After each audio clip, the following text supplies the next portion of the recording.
Salut à tous, bienvenue dans le Top 10 Boss, l'émission qui fait des tops de tout et n'importe quoi, mais pas n'importe comment. Et aujourd'hui, on va vous faire un petit top 10 des claques sexy. Et pour nous accompagner dans cette émission sexy, on a un invité de marque, Jean-Louis Aubert. Oh putain. Salut, je suis Jean-Louis Aubert.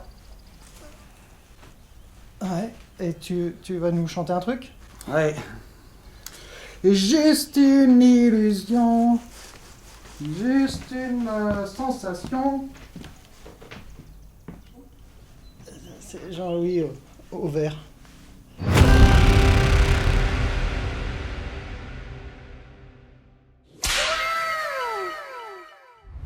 Donc, un petit top des claques sexy. Bon, déjà, on va se limiter au cinéma, hein, parce que sinon, on va pas s'en sortir.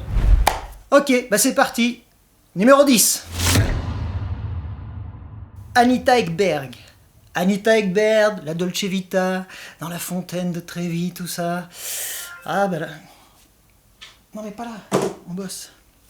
Anita Ekberg. En 9. Scarlett Johansson dans Match Point. Ah, parce que quand même, cette séquence où elle apparaît dans la lumière, entre la blondeur et le blanc, entre le jaune et le blanc, c'est pas un 9. Elle est blonde, la lumière est blonde, elle porte un petit chemisier blanc, les rideaux sont blancs derrière, et tout ça travaille, donne un petit côté un peu... une atmosphère vaporeuse. Ah, c'est... Numéro 8. Je mets Sharon Stone, mais pas dans Basic Instinct, dans Total Recall. Sa petite combinaison de gymnastique et tout. Numéro 7.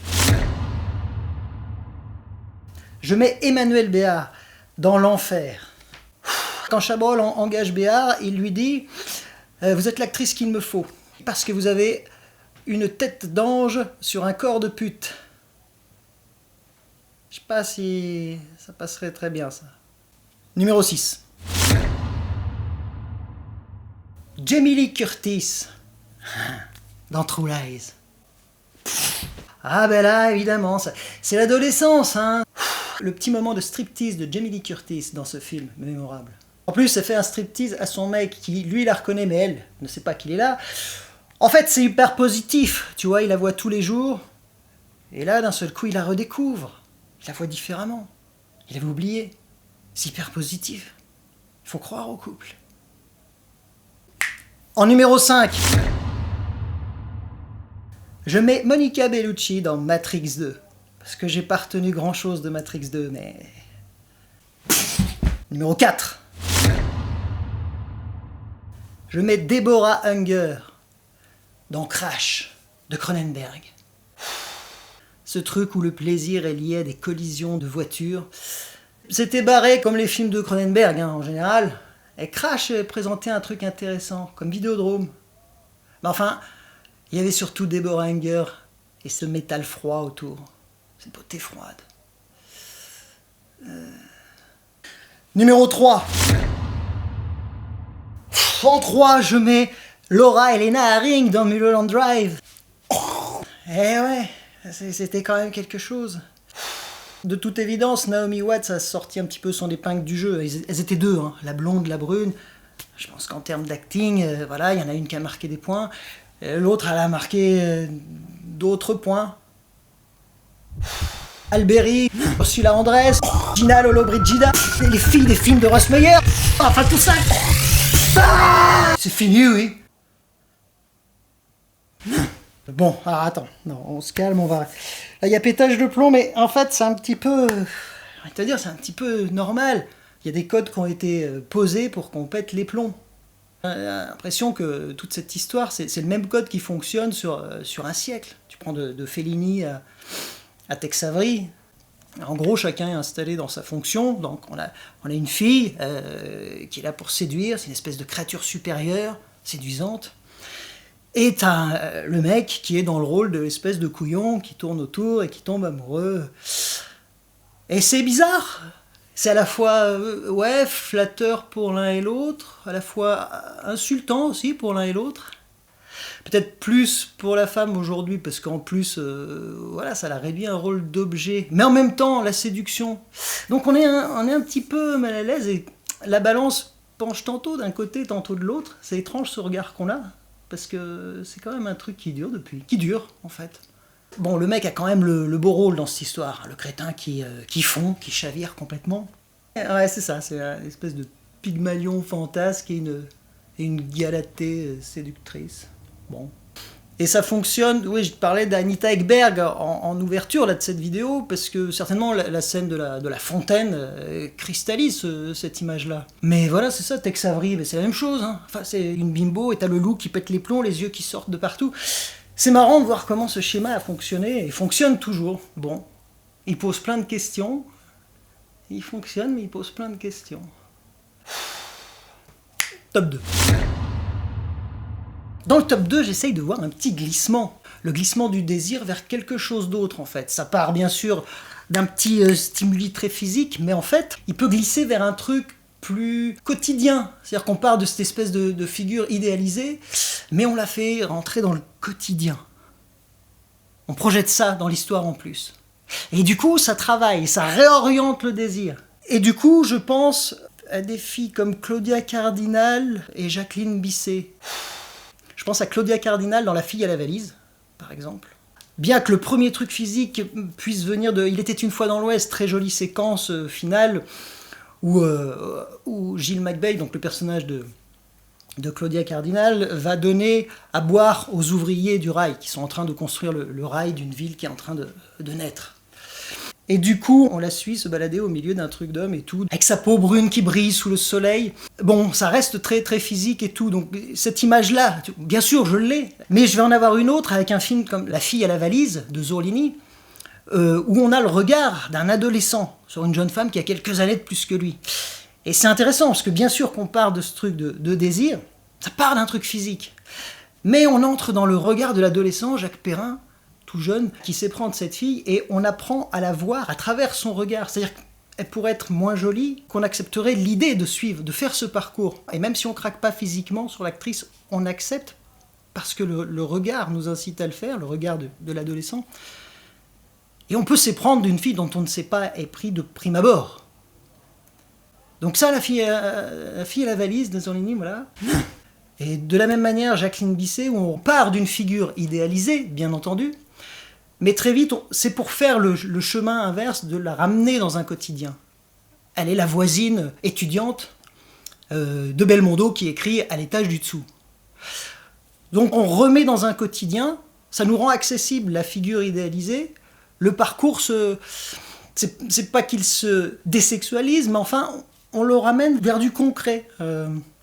Et ça, j'aime bien. Et ça permet de projeter peut-être plus loin la notion un peu fantasmatique. C'est-à-dire que le décor scénaristique, le décor atmosphérique du film, tout ça, joue sur le regard. C'est-à-dire que c'est plus purement sexuel, on peut avoir un petit crush. Donc ça, c'est intéressant comme espace, ce qu'on nous donne là. C'est un peu, d'ailleurs, toute la mise en abîme du film Le Magnifique, hein, avec Jean-Paul Belmondo, film de De Broca, où on nous montre comme ça des figures idéalisées, que ce soit la fille, que ce soit l'écrivain, des personnages idéalisés, et on les rapatrie dans le quotidien. Et c'est intéressant, mais faut qu'on reparle du Magnifique à un autre moment, faut qu'on en reparle. Numéro 1. Allez, je dirais Sophia Loren.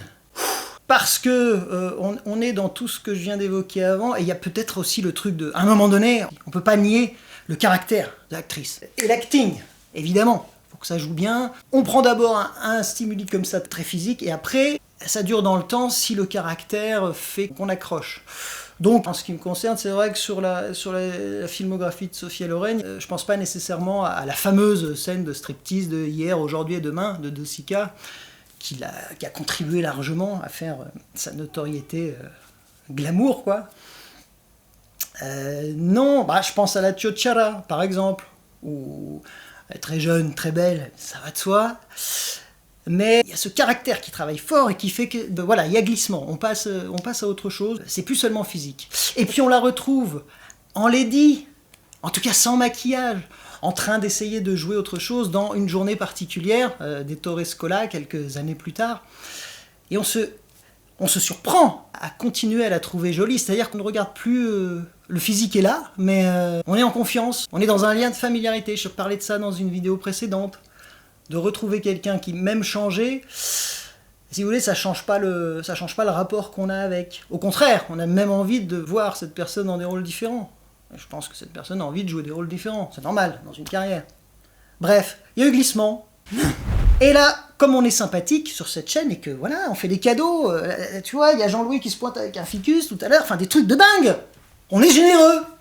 Et du coup, j'ai envie de te dire, aujourd'hui, je vais même te ramener, je vais faire un petit twist in extremis. Après le top 1, je vais te faire le top 0. En numéro 0,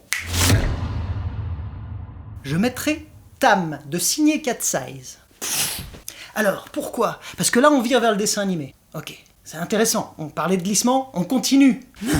Des créatures comme ça, fantasmées, on s'en va vers des créatures qui ne sont même plus des créatures réelles. On est dans cette époque en plus où le manga cartonne et qu'on sait que pour le fanservice, les gens donnent des créatures féminines qui sont là pour envoûter. Il y en a un paquet. On pourrait faire un top 10 de tout ça. Mais là, ce qui m'intéresse, moi, c'est de prendre cette série qui est intéressante parce que pour tous les mecs de ma génération, en tout cas, on sait que ça a eu un petit impact sur la sexualité. Ça a joué, ce dessin animé a joué. Cobra a joué aussi. Ça a joué, mais le glissement était intéressant. Parce que, bon, on le découvre, moi je suis tout minot, comme je dis d'habitude, je suis tout neuf, je débarque, et tu te rends compte que tu es troublé, tu découvres en temps réel, ça se passe via un dessin animé. Donc en plus vient s'ajouter un autre glissement, qui n'est pas que d'ordre physique, là, mais qui devient d'ordre rationnel. Qu'est-ce que ça veut dire de s'éprendre d'un dessin, de s'éprendre physiquement d'un dessin? C'est bizarre. Est-ce qu'on a le droit?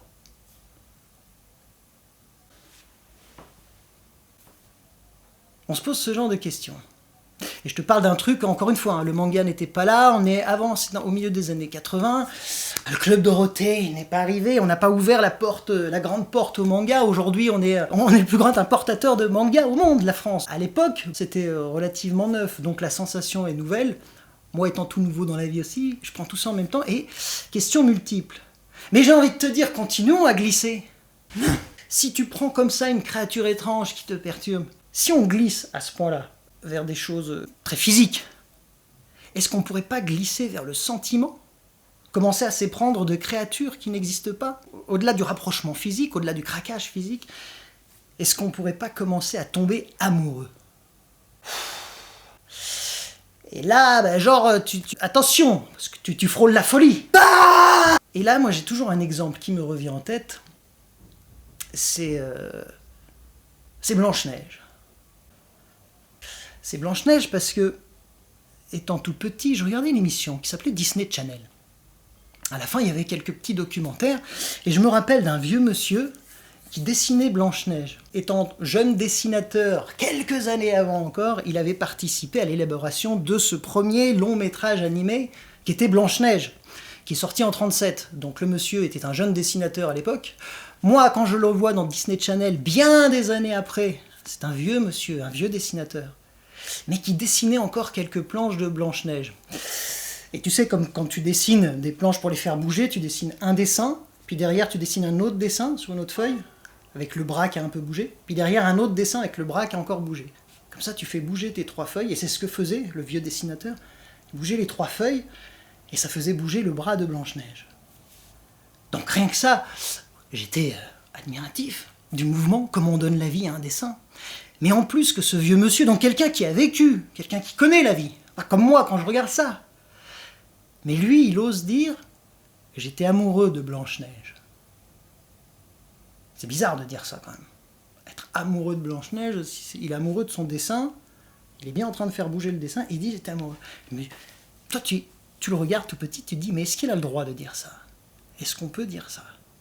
En fait, il l'a dit, il devait le penser. Il dit, t'es sur un truc d'impression. Et alors? Peut-être qu'on a le droit de s'éprendre de créatures, de choses qu'on crée comme ça, peut-être. Il faut ramener le contact de temps en temps avec le réel pour pas tout perdre. La notion de réalité, fiction, réalité, c'est flou tout ça. Et à notre époque, en plus, depuis les jeux vidéo, on fait un autre travail, on construit des univers parallèles. Mais voilà, donc j'ai toujours en tête ce vieux monsieur qui dessine Blanche-Neige et qui en était amoureux.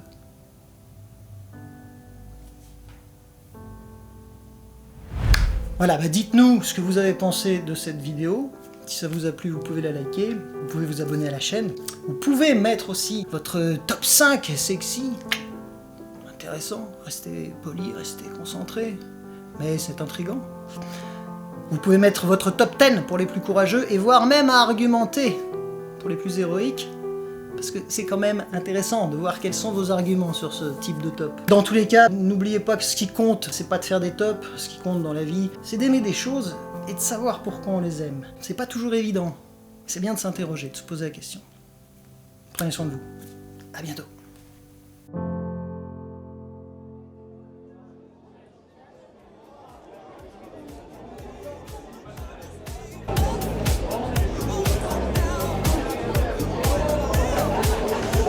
Hey! Ça va? Ouais. T'as pas l'air. J'ai fait un top 10 sexy et j'ai fini sur Blanche-Neige. Aime pas mon cochon.